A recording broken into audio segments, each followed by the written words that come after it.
Welcome to our channel. Today we how to subscribe with Vanguard for account monitoring, detailed guide step by step clearly. Begin by visiting the Vanguard website. Locate the login button at the top right corner of the home page. If you already have an account, enter your credentials to log in. If you do not have an account, click on Open an account. Select the type of account you wish to open. Follow the prompts and provide the necessary information. This may include your personal details, social security number, and financial information. Once you have completed the application, review all the information for accuracy. Submit your application. After your application is processed, you will receive a confirmation email. Return to the Vanguard homepage and log in using your new credentials.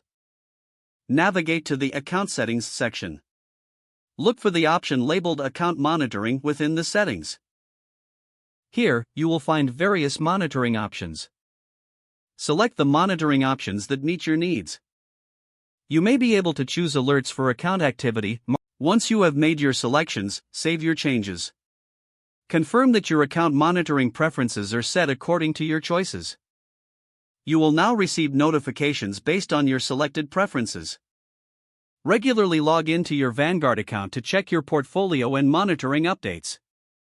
Make adjustments to your monitoring settings as needed. This ensures that you stay informed about your investments. If the page does not load, refresh the browser or try again in a private or incognito window.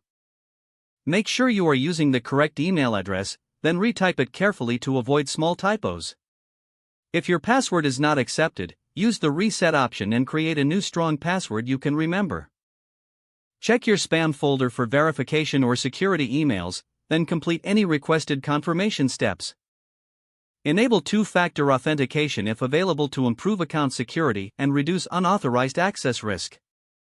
After signing in, review your profile details so your contact information and settings are accurate and current. If you see an error message, note it down and try again after restarting your device and internet connection. Don't forget to like this video and subscribe to our channel for more step-by-step tech guides.